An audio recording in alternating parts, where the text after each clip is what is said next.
அனைவருக்கும் வணக்கம். இப்போ நம்ம பார்க்க போகிற சீஃப் கெஸ்ட் யாருன்னு பார்த்தீங்கன்னா ஃபாத்திமா அலி. இவங்க அனைத்து இந்திய அண்ணா திராவிட முன்னேற்ற கழக சிறுபான்மையர் அணி இணை செயலாளர். அம்மா வணக்கம். வணக்கம். இப்போ உங்களோட அரசியல் பார்வை எப்படிம்மா இருக்குது? இவர் டிவிக்கே புதுசாக ஆட்சிக்கு வந்திருக்காங்க. எந்த இதுவுலையுமே நடக்காது, திமுகவை சேர்ந்த முதல்வர் வந்து தோல்வி அடைஞ்சிருக்காருன்னு நீங்கள் எப்படி பார்க்குறீங்க? அதாவது திமுகவுடைய தலைவராக அந்த சரித்திரத்திலேயே வந்து அவர் வந்து தலைவர் வந்து தோல்வி அடைந்தது அவர்களுடைய அது வந்து ஒரு ஒரு புள்ளி அப்படின்னு பார்த்தோம்னா, முதல்வராக இருந்தவர் முன்னாள் முதல்வர் வந்து தன்னுடைய தொகுதியில் அவர் வந்து தன்னுடைய சொந்த தொகுதி மக்களால் தோற்கடிக்கப்பட்டிருக்கிறார் என்பது வந்து எப்படின்னு கேட்டிங்கன்னா, அந்த திமுகவின் மீது மக்கள் எவ்வளவு அவநம்பிக்கை வைத்திருந்தார்கள், எவ்வளவு வந்து கெட்ட பெயர் அந்த திமுக சம்பாதித்திருந்தது மக்களிடையே கடந்த 5 வருடங்களில் என்பதற்கு அது ஒரு சாட்சியாக எடுத்துக்கலாம். ரெண்டாவது விஷயம் பார்த்தீங்கன்னா, டிவிகே பற்றி எல்லாரும் பேசுகிறாங்க. டிவிகே பெருவெற்றி பெற்று இருக்கிறது. டிவிகே வந்து அப்படின்னா எப்படி சொன்னாலும் டிவிகே மைனாரிட்டி ஆட்சி தான் நடத்திட்டு இருக்காங்க. அவங்க மெஜாரிட்டி ஆட்சி நடத்தல. முதல் விஷயம். இரண்டாவது விஷயம், அந்த மைனாரிட்டி ஆட்சியிலையும் அவங்க வந்து ஒரு கால் தான், அவங்க காலம் மிச்சம் 3 கால் வெளிக்கால எடுத்து வச்சு கையில் வச்சு உட்காந்துட்டு இருக்காங்க. அதுலேயே வந்து அண்ணன் திருமாவளவன் வந்து மிக சிறப்பாக முந்தானத்து ஒரு கருத்தை வெளியிட்டிருக்கிறாரு. என்னன்னா, நாங்கள் எந்த நேரத்தில் வேணால் நாங்கள் வந்து வெளியில் அந்த ஆட்சியிலிருந்து நாங்கள் வெளியில் வந்து விடுவோம்னு சொல்லிட்டு ஒரு பெரிய கருத்தை தெரிவித்திருக்கிறார். ஏற்கனவே கம்யூனிஸ்ட் கட்சிகள் நீங்கள் பார்த்தீங்கன்னா நாங்கள் ஆதரவு தான் கொடுத்துருக்குறோன்றதை அவங்க அந்த நிலைப்பாட்டில் ரொம்ப தெளிவாக இருக்கிறாங்க. அதாவது ஆட்சியில் பங்கெல்லாம் அவங்க உள்ளேயே போல. அப்படி பார்த்தீங்கன்னா சொந்த விஷயத்திற்காகவும் தன்னுடைய கட்சியை பலப்படுத்துவதற்காகவும் அங்கே கட்சியே இல்லாத ஒரு இடத்துல இருக்கக்கூடிய காங்கிரஸும் IUML மட்டும்தான் வந்து இன்னைக்கு வந்து இவங்களோட கூட இருக்குது. தன்னுடைய சுய லாபங்களுக்காக காங்கிரஸ் வந்து உலகம் ஏற்றாது, இந்தியா பூரா வந்து முடிச்சு போச்சுங்க. அந்த காங்கிரஸ் வந்து இன்னைக்கு வந்து இங்கே என்னமோ ஒரு பெரிய ஒரு ஆட்டம் போடுற மாதிரி போட்டுக்கிட்டு இருக்காங்க. அப்படிப்பட்ட ஒரு கட்சியை வச்சுக்கொண்டு, ஆனால் இன்னொன்று காங்கிரஸ் நம்பினவங்க யாருமே உருப்பட்டதா சரித்திரமே கிடையாது. அப்படிப்பட்ட ஒரு நிலைமையில் டிவிகே என்பது தமிழகத்தில் எப்படிப்பட்ட ஆட்சி நடத்தி கொண்டிருக்கிறதுனா, அந்தரங்கத்தில் தொங்கிக் கொண்டிருக்கிற ஒரு கத்தி போன்ற ஒரு ஆட்சி நடத்தி கொண்டிருக்கிறது. அந்த கத்தி தலைமையில இருந்து எப்போ விழுந்தாலும் தலை துண்டாகப்படும். அப்படிப்பட்ட ஒரு ஆட்சி தான் இன்னைக்கு தமிழகத்தில் ஒரு நிதானம் இல்லாத மக்களுக்கான ஆட்சி, மக்களுக்கு எதிரான ஒரு ஆட்சியாக இன்றைக்கு ஆட்சி நடந்து கொண்டிருக்கிறது. இப்போ அனைத்து இந்திய அண்ணா திராவிடம் கழகங்கள்லாம் வந்து எத்தனையோ கூட்டணி கட்சிகளுக்கு துரோகம் பண்ணியிருக்கு. திமுக துரோகம் பண்ணியிருக்கு. யாருக்குமே வந்து இந்த மாதிரி அமைச்சரவை கொடுக்கல. இன்னைக்கு முதலாக டிவிகே கொடுத்துருக்காருல்ல. இல்லை, டிவிகே கொடுத்துருக்காங்க அப்படின்னா இது நடக்க இயலாத ஒரு விஷயத்தை வந்து இவர்கள் டிவிகே கொடுத்துருக்காங்க. டிவிகே வந்து இவர்கள் வந்து மெஜாரிட்டி பெற்று அதற்கப்புறம் இந்த கூட்டணியில் ஆட்சியில் பங்கு என்ற ஒரு விஷயத்தை அவர்கள் கொடுத்திருந்தார்கள் என்றால் அதை நாம் வரவேற்கலாம். ஆனால் இன்னைக்கு அவங்க கொடுத்திருக்கிற ஆட்சியில் பங்கு என்பது அவர்கள் தங்களை நிலைநிறுத்திக் கொள்ள, ஏன்னா இது மைனாரிட்டி ஆட்சி, தங்களை வந்து நிரூபிப்பதற்கான மெஜாரிட்டி இல்லை இல்லையா? 118 இல்லை, அவங்கள்ட்ட 108 தான் இருக்கு. 108லையும் 2 போச்சு, சபாநாயகருக்கு 1 போச்சு, இவர் 2 தொகுதியில் நின்று போச்சு. ஸோ அப்படி பார்த்தீங்கன்னா 106 தான் இருந்திருக்கு. அப்போ அந்த 106க்கு பதிலாக அவங்களுடைய ஆட்சியை தக்க வைப்பதற்கே அவங்களுக்கு வந்து இந்த பிற கட்சிகளுடைய ஆதரவு தேவைப்பட்டிருக்கு. அப்போது இதை வந்து நான் எப்படி நினைக்கிறேன்னா, இது ஆட்சியில் பங்கு அதிகாரத்தில் பங்கெல்லாம் இல்லை. இவங்களை ஆட்சியை நிலைநிறுத்துவதற்கு ஒரு உதவி தேவைப்பட்டது. அந்த உதவிக்கு சில பேரங்கள் பேசப்பட்டது. அந்த குதிரை பேரத்தின் விளைவாக இப்படிப்பட்ட ஒரு கூட்டணி வந்து ஆட்சியில் பங்கு என்ற வகையில் ஒரு பம்மாத்து வேலை தான் இங்கே தமிழ்நாட்டில் காமிச்சிருக்காங்களே ஒழிய இது வந்து நிஜமான அதிகார பங்கோ ஆட்சி பங்கோ இல்லை. இது மக்களுக்கும் தெரியும், தாவேக்காவுக்கும் தெரியும், காங்கிரஸுக்கும் தெரியும், அந்த கூட்டணியில் இருக்கிற பிற கட்சிகளுக்கும் தெரியும். இப்போ அனைத்து இந்திய அண்ணா திராவிடத்துல இருந்து பார்த்தீங்கன்னா முக்கியமான பெரிய பெரிய தலைகள்னு சொல்லலாம், அனைவருமே வந்து டிவிகேவை தான் நோக்கி படை எடுக்கிறாங்க.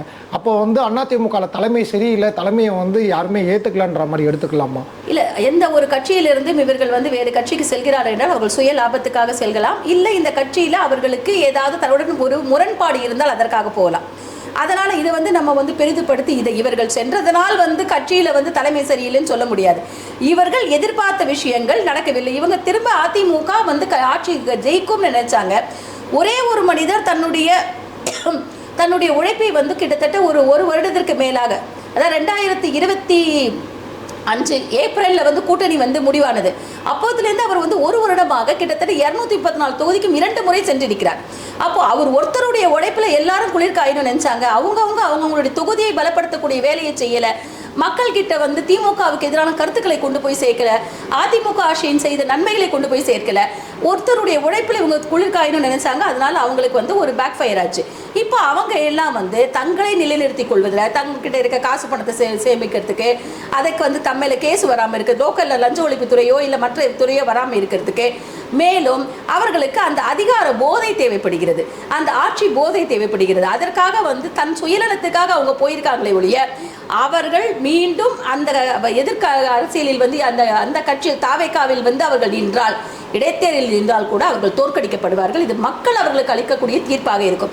ஏன்னா நீங்கள் மக்கள்கிட்ட நீங்கள் ஒரு சேனல் இருக்கீங்க, நீங்கள் உங்களுக்கு கண்டிப்பாக தெரிஞ்சுக்கும் மக்களுடைய எதிர்பார்ப்பு, மக்கள் அவர்கள் மீது வைத்திருந்த நம்பிக்கை என்பது இங்கு சுக்குநூறாக உடைக்கப்பட்ட காரணத்தினால் அவர்கள் மீண்டும் இவர்களுக்கு வாய்ப்பளிக்க மாட்டார்கள். இவர்கள் சுயநலத்திற்காக ஒரு இடத்திலிருந்து இன்னொரு இடத்துக்கு சென்றிருக்கிறார்கள்.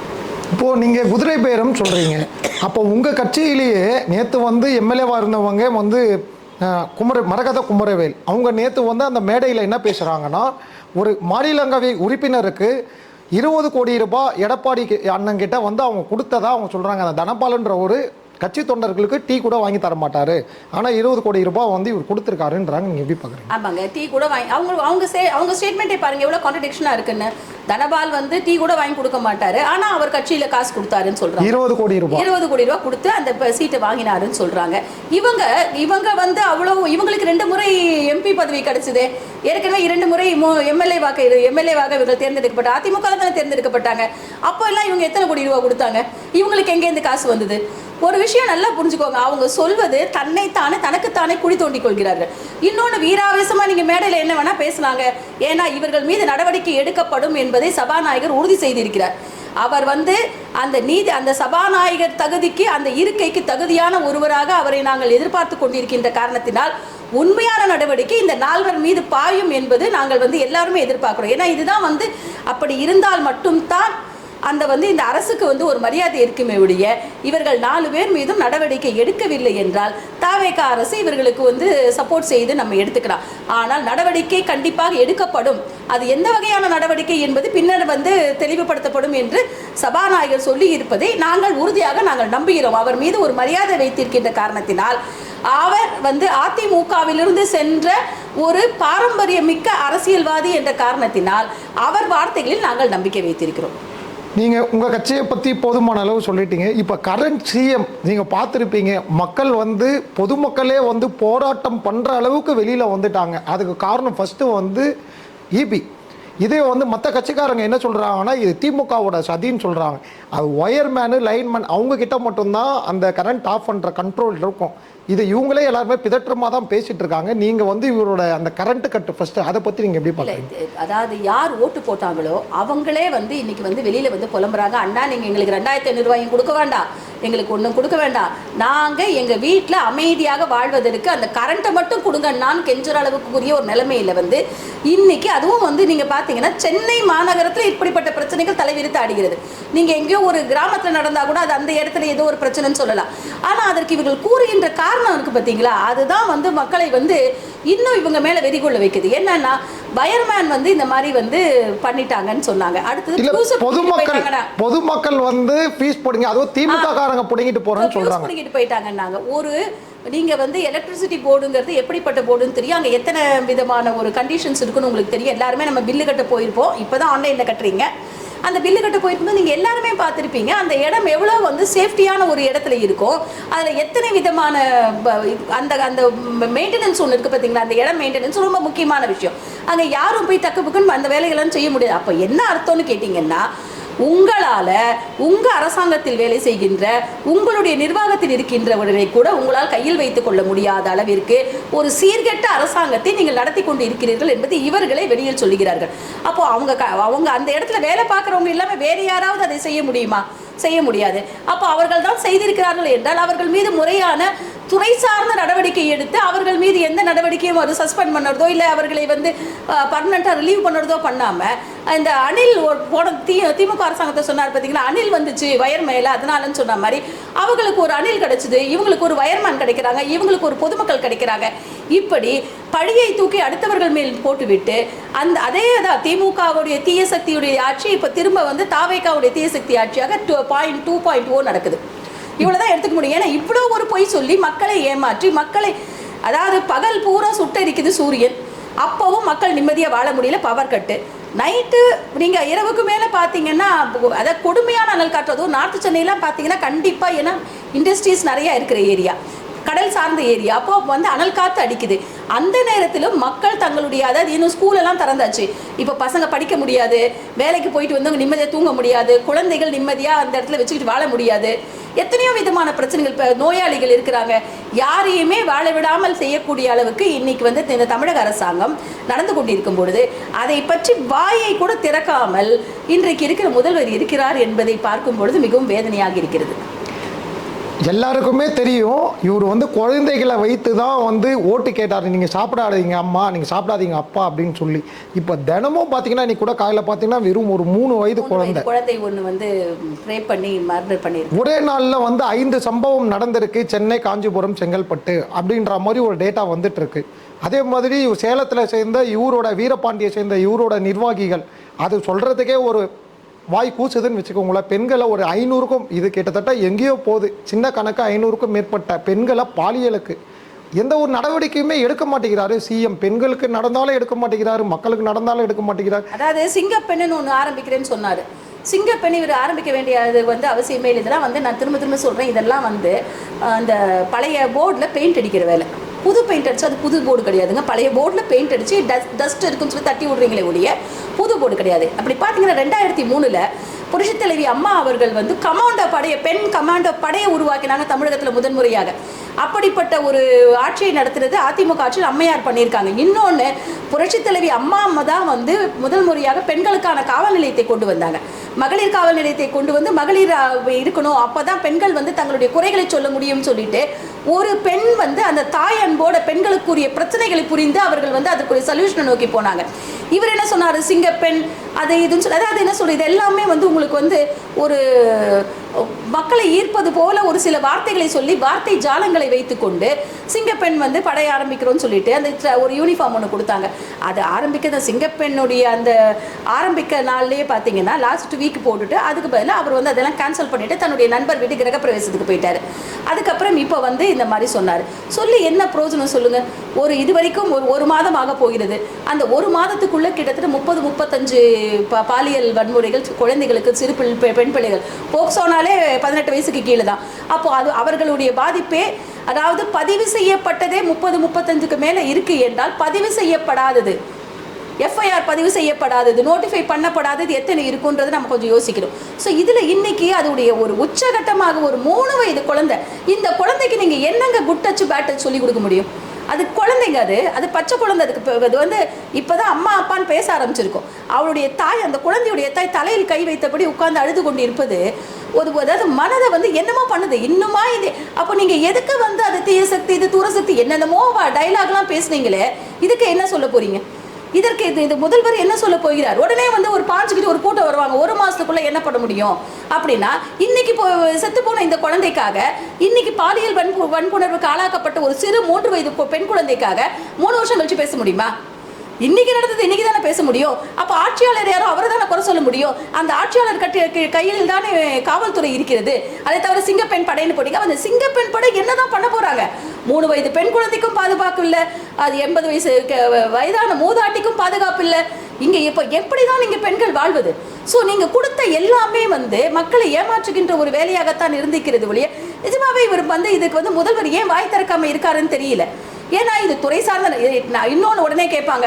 ஒருத்தர் ஒரு சினிமா துறையை சேர்ந்த ஒருத்தர் மகேந்திரனா, அவர் ஒரு கேள்வி கேட்டிருக்காரு. கேள்வி ஏங்க கேட்குறீங்கன்னாரு. அதே மகேந்திரன் சில நாட்களுக்கு முன்னால் திமுக அரசாங்கத்தை என்ன பேசினாருன்னு நம்ம பார்க்கணும்.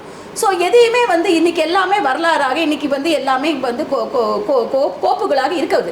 அப்போ கோப்புகளாக இருக்கும் பொழுது இன்னைக்கு ஒன்று சொல்லிட்டு நாளைக்கு ஒன்று அவங்களால பேச முடியாது.